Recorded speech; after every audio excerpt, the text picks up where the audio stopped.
seat, slip it over your head, and tie a knot with the lace found at the collar.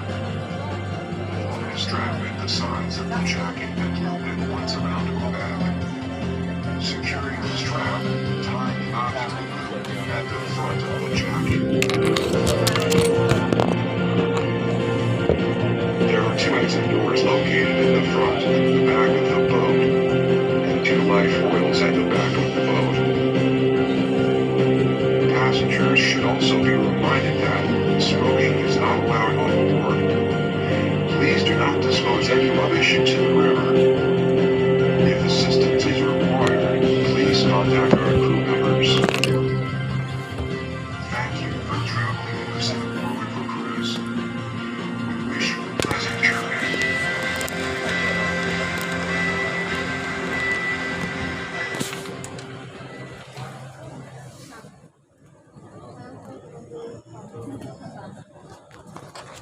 That's all. So we are on the way, and first time traveling by river taxi, but it's longer, much bigger than Sampan. And now Sampan, it was like it's much smaller than this, because Sampan is only short journey as compared to this river taxi. Is much longer journey. So we are heading there still. But we know I've been there, like been there before, because Riverside I've already been before. On this journey, you'll get to unravel Singapore's gritty past, enjoy our vibrant present, and even take a glimpse into our exciting future. This river represents the heart and soul of our young nation. In fact, Singapore's fortunes began at this very river a long time ago and have continued to flow from it ever since. Now, if you've got your eyes trained, your ears peeled, and your cameras ready, let's get started. You're now traveling into the very heart of our island city, so sit back and enjoy Singapore's fascinating story. So now we are watching everywhere, but we never continue to travel through along the booking. Now we are ghost town there. I think U-turn all the way. So it's outside there, you can see everything, and you can see all the other yachts also. The area to your right used to be the site of Riverside Village, a plague-infested squatters' colony which housed the seedy underbelly of opium dens, brothels, and secret societies. Addicts, ladies of the night, and gangsters jostled for space in this once dangerous, mysterious place.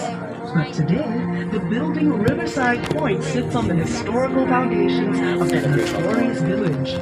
No longer dangerous and seedy, but a delightful waterfront dining oasis that boasts its very own microbrewery. Perhaps you'd like to return by foot to explore all these fun possibilities. Did you know that the paths along the Singapore River make up one continuous looping promenade that connects everything you see along the riverbanks? Take a leisurely stroll and soak in the atmosphere along the 6-kilometer promenade that flanks both sides of the river. As you take in the sights and sounds, you'll be comfortably shaded by lush greenery and definitely tempted by the many shops and cafes along the way. Look across the river and up to your left. See the lush green hill and the large tower overlooking Clarke Quay and the river? That is Fort Canning Hill, where Raffles built his own bungalow, Singapore's first government house. He also planted a spice garden, Singapore's first experimental botanic garden, to cultivate commercially important spices. The hill was later used by the British as an arms store, barracks, and hospital, which probably led to its final name, Fort Canning. But way before the British arrived on our shores, Fort Canning was the place where ancient Malayan royalty once lived and were laid to rest. It was considered so sacred that it was known as Forbidden Hill. Forbidden because commoners were not allowed to visit. Of course, all that has changed, and now you're most welcome to visit Fort Canning to see the old British underground bunkers, and if you're really brave-hearted, explore the ancient gravestones that still remain on its shady slopes. Now here's a building that just begs for attention. See the one adorned with colorful windows on your left? Home to the Ministry of Information, Communications and the Arts, its multi-hued facade not only reflects Singapore's multicultural heritage, but also hints at the building's equally colorful past. Can you believe that this rainbow splash complex used to be the old Hill Street police station and was once considered a skyscraper? But that was before World War II. In fact, the old Hill Street police station served as Singapore's earliest secure jail. And during World War II, it's even believed to have been a torture chamber. With such a vivid history, it's certainly no wonder the building was named a national monument in 1998.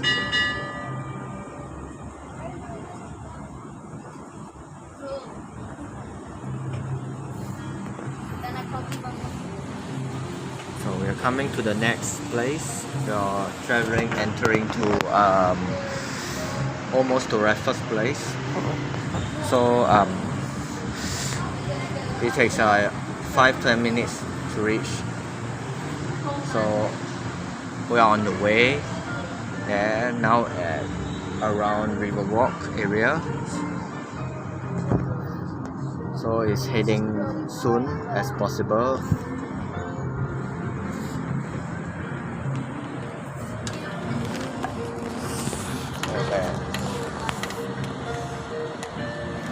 One bridge, 2 bridges, and then 3 bridges.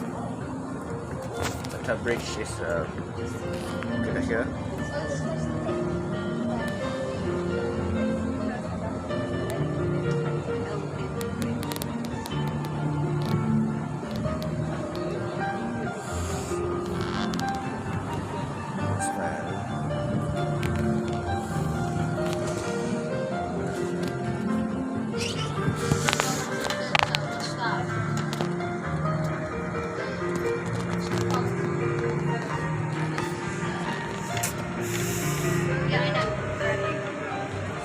Now we are at North Boat Quay, so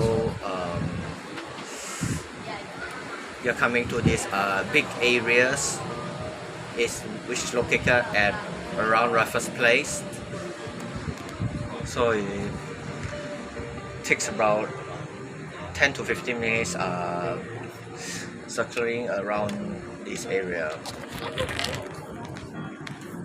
You can see UOB and those other office cities around. On your right is Boat Quay and its stretch of colorful, quaint shop houses. It was completed in 1842 and is Singapore's very first quay. At its peak in the 1860s, Boat Quay handled 3/4 of Singapore's total shipping business. The sheltered riverbanks made excellent loading and unloading places.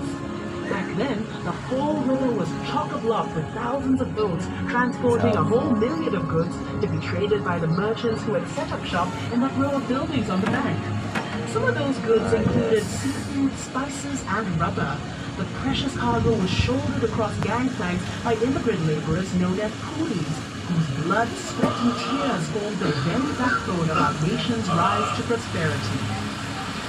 Wonder why all the shophouses are concentrated on just one embankment of Boat Quay? Well, legend has it that the Chinese immigrants chose to set up home only on the south bank of the river. You'll notice how the riverbank curves just like the belly of a calf. In Chinese culture, this majestic fish is an auspicious symbol of good fortune and a great place to store wealth. These first immigrants believed that this part of the Singapore River was where prosperity and wealth could be found. That's also why many banks and businesses started up here and eventually developed this area into our current central business district. Where once boats lined the water's edge, today the banks of Boat Quay are lined with shophouses turned into restaurants and pubs. The facades of the Boat Quay shophouses have been retained, and their unique architectural styles give the district a distinct flavor. Notice how the shophouses are of varying heights? Long ago, this signaled the owner's wealth. In other words, the higher the building, the wealthier the owner. Yes, from rural to urban. Extended till today. Just take a look at the tall skyscrapers of Singapore's financial district towering over the boat quay shophouses. This is the perfect place for snapping pictures, so enjoy the 360-degree views and drink in boat quay's unique blend of traditional Asian values set against a modern and progressive backdrop. See how the shophouses form a charming contrast of Singapore's developing years against the skyline of new Singapore. This truly is a uniquely Singapore sight. By the way, are you feeling hungry? It's not the tallest skyscrapers, but this is one skyscraper that's taller. To the left, Fullerton Hotel. Like you can see, The walking is done. People who work to live at the river would eat at these fish shops, sitting on little stools along the river bank. Perhaps that was how alfresco diving got its start in Singapore.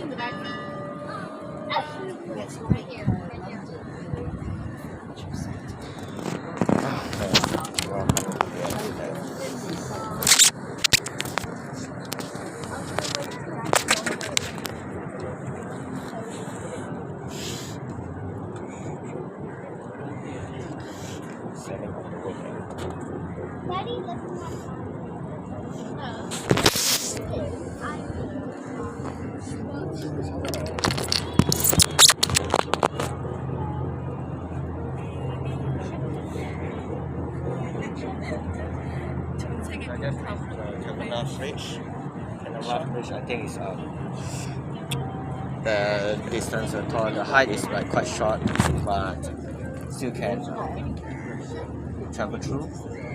Well, we are lower than the Canal Bluff Bridge. And here's the Kilometer Bridge. You can see.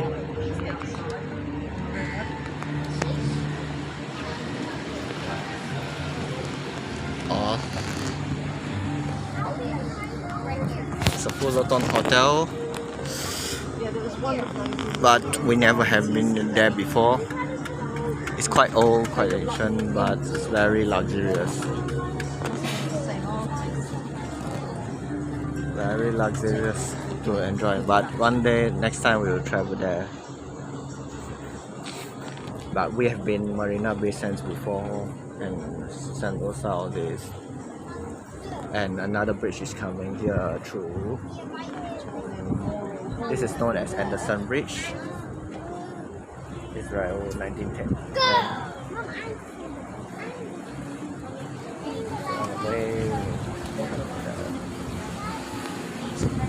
We are passing by through, and over to the next. The next thing is we are at near to City Hall area. I think it's at Shenton Way, and going almost heading to Malayan Park. Yes, and the hotel, one of the tallest hotel, calls this hotel the Stanford. And overhead there is Esplanade, Suntec City, and other 5-star hotel, and Marina Bay Sands, and also office cities are behind there, right behind. See other boats are passing through, and we are passing another kind of unique bridge, which is located at Shenton Way.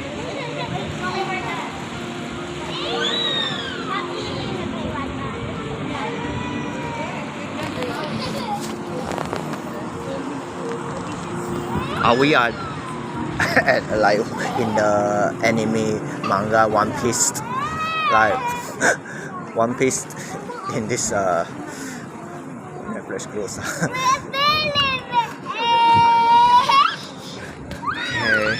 Okay, there you go.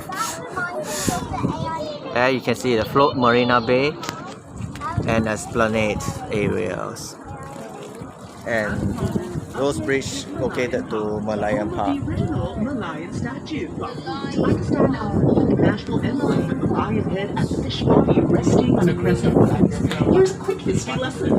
Singapore was originally known as the ancient city of Temasek, which means sea town in Javanese. But according to legend recorded in Malay annals, Prince Sang Nila Utama renamed it Singapura, meaning lion city in Sanskrit, after he spotted a lion on its shore. The lion's head represents the lion spotted by the legendary Sang Nila Utama, while its fish tail symbolizes Temasek and Singapore's humble beginnings as a fishing village. Measuring 8.6 meters high and weighing 70 tons, the lion sits on super the heavy. land looking out to sea. She attracts millions of visitors a year who make the trip to Malayan Park to photograph this world-famous icon and new hope right here in scenic Marina Bay. I have never been Inside the before. Malayan, and you'll see a baby Malayan. Believe it or not, Yes, it's sealed mini. away from peanuts, It's very small Malayan, mini Malayan. and plates. Next to the Malayan and her cub is the luxurious lifestyle dining and waterfront hotel hub known as the Kilometer Heritage that blends exciting futuristic projects with the older colonial landscape of Singapore. I think the old Malayan was demolished already in the Sentosa, but we missed the old Malayan at around there. So this will be the takeover. But it's quite huge, but not as huge as the Sentosa Lion. So it's fun to enjoy here, as I've been there before, running all through here along the pathway. So over to the next is Marina Bay Sands area, where I used to sleep there for a few nights, enjoy there. So Marina Bay Sands is where we stay, but we enjoy. But I did run through there, travel all the way along there, and over to the right is there's an event there all the way OUE. You can't see OUE lah, but it's coming soon lah. But you only can see the lawn at Marina Bay. It's far ahead lah. It's next to your office city, HSBC, DBS, and other offices. On the Marina Bay is where the event held, or other classes, other physical classes.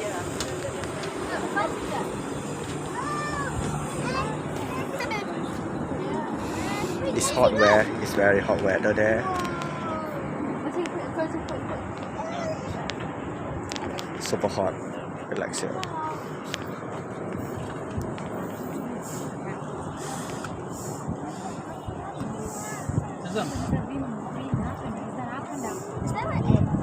So how far I've traveled there? It's very long. OUE is located here. The event was used to happen before, like those are Zumba physical and yes, some physical events, and